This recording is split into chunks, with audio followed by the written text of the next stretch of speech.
በአሁኑ ሰዓት በገዛ ህይወት ላይ ሙሉ ስልጣን ያለው እውነተኛ መሪ አንተ መሆን እርግጠኛ ነህ? ወይስ ሳታውቀው በሌሎች ሰዎች አስተሳሰብ የምትነዳ ባሪያ ሆነሃል? እስኪ ራስህን ጠይቅ። ለምንድን ነው ሁልጊዜ ትልልቅ ነገሮችን የምታቅደው ግን ደግሞ በተግባር ላይ ስትደርስ ወደ ኋላ የምትሸሸው? ለምንድን ነው ዛሬ ያለህበት የገንዘብ አቅምና ኑሮ ጨርሶ የማይመጥንህ እየሆነ ሳለ አንድ እርምጃ መራመድ ያቃተህ? ምክንያቱ ግልጽ ነው። አንተ ሰነፍ ሆነ ሳይሆን አእምሮህ ላይ የተጫነ ጉልበትህን የሚመዝ ስውር ቫይረስ አለ። ማህበረሰቡና በዙሪያ ያሉ ሲስተሞች ሁልጊዜ ተሸናፊና ጥገኛ እንድትሆን አድርገው አእምሮህን ቆልፈውታል። ዛሬ በንቃት ቻናላችን ላይ ይህንን ቫይረስ አብረን አእምሮህን ነፃ የምናወጣበትን ወሳኝና እውነተኛ መንገዶችን እናያለን። እስከ መጨረሻው ሰምቶ ህይወትን የሚቀይረው እውነተኛ አሸናፊ ማን ነው? ወይስ አሁንም ሰልችቶ ትወጣለህ? ጉዟችንን አሁን እንጀምራለን። ይህ በአእምሯችን ላይ የተቀመጠው ቫይረስ ዝም ብሎ የመጣ ሳይሆን ማህበረሰቡንና በዙሪያችን ያሉ ስርዓቶችን ሳናውቀው ወደ አእምሯችን ያሰረሱት የባርነት አስተሳሰብ ነው።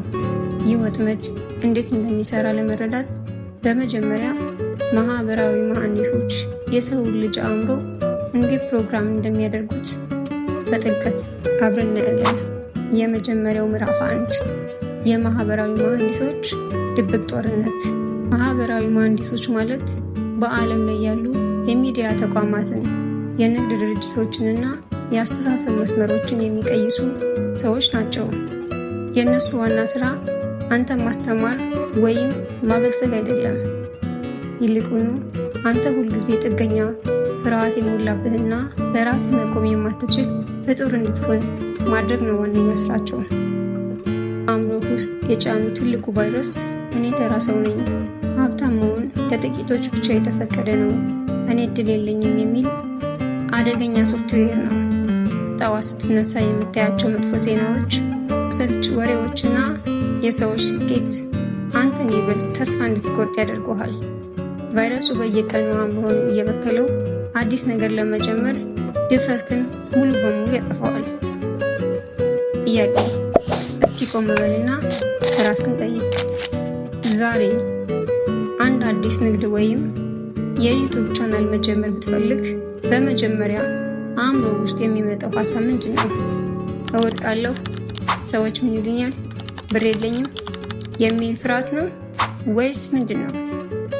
ፍርሃት ያንተ ተፈጥሯዊ ባህሪ ሳይሆን ማህበራዊ መሐንዲሶች አእምሮ ውስጥ የከተቱበት ቫይረስ መሆኑን ትረዳለህ። አዲስ ነገር ከመጀመር በፊት ቀድሞ የሚመጣበት ትልቁ ፍርሃት ምንድን ነው? ምክንያቱም ይህን ፍርሃት ከማወቅ ቀጥለን ወደምናየው የ1% ሰዎች ምስጢራዊ መሸጋገሪያ ይወስደናል።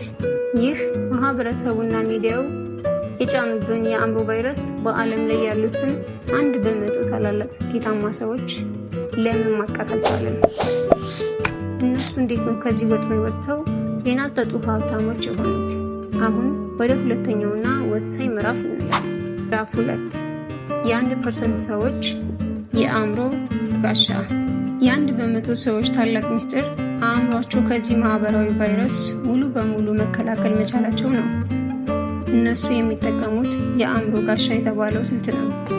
አብዛኛው ሰው አእምሮውን ለውጫዊ ወሬ፣ ለጭንቀትና ለሰነፎች ምክር ክፍት ሲያደርግ፣ ውጤታማ ሰዎች ግን በአእምሯቸው ዙሪያ ትልቅ አጥር ይሰራሉ።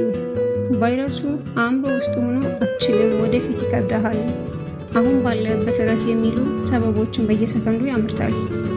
ስኬታማ ሰዎች ግን የቫይረሱ ትዕዛዝ አሻፈረኝ ብለው የዘገየ ደስታን ይለማመዳሉ። ዛሬ ደክመው ለፍተው ፍሬውን ከዓመታት በኋላ ማየትን አምነው ይቀበላሉ።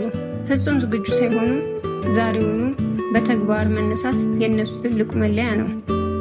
ጥያቄ፣ ወዳጄ፣ እስኪ ራስህን መርምር። በአሁኑ ሰዓት በህይወትህ አንድ ትልቅ ስራ ለመጀመር አቅደህ አእምሮ ሰበብ እየደረደረ ተስፋ እያስቆረጠህ የተውከው ስንት ስራ አለ? ቻናል ሊሆን ይችላል፣ ንግድ ሊሆን ይችላል፣ ወይም ትምህርት። ለምን ተውከው? በቫይረሱ ተጠቅቶ ፈጣን ውጤት ስላልሰጠህ አይደለምን? የቫይረሱንም ወጥመድ የስኬታማ ሰዎችንም ጋሻ በጥልቀት ተረድተናል። አሁን ወደ ዋናው ጥያቄ እንምጣ። አንተ ዛሬ ካለበት የድህነትና የስንፈት አዙሪት ወጥተህ አእምሮህን እንደ አዲስ ፕሮግራም ለማድረግ ምን ማድረግ አለብህ?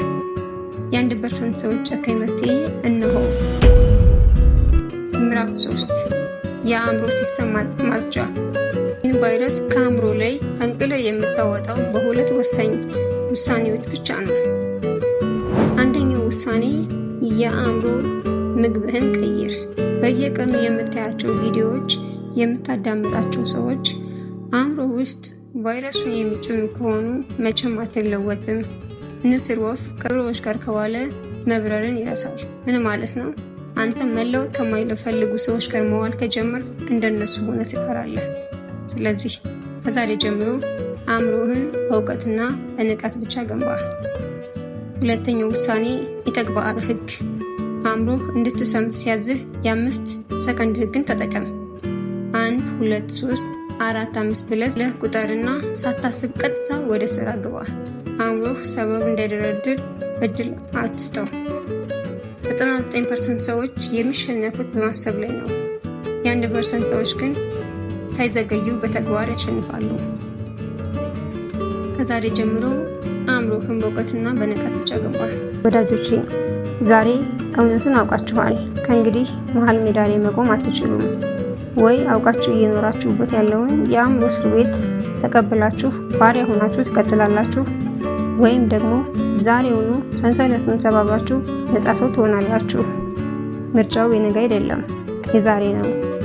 ዛሬ ተነጋገርንበት የአእምሮ ቫይረስ አንተን ሽባ አድርጎ ለማስቀመጥ በማህበረሰቡ የተጫነብህ የፍርሃትና የስንፈት ሰንሰለት ብቻ ነው።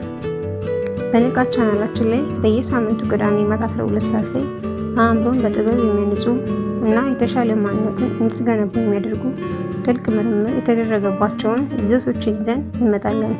ይህንን የአእምሮ ነፃነት ጉዞ ከኛ ጋር ለመቀጠል ቻናላችንን ሰብስክራይብ አድርጉ። የቤተሰባችን አባል ሁኑ። ላይክ እና ሼርም አድርጉ። በቀጣይ ቪዲዮ እስከምንገናኝ ንቁ፣ ፍጹም ነፃ ሁኑ፣ አእምሯችሁን ጠብቁ፣ ታሪካችሁን ቀይሩ። ሰላም ቆዩ።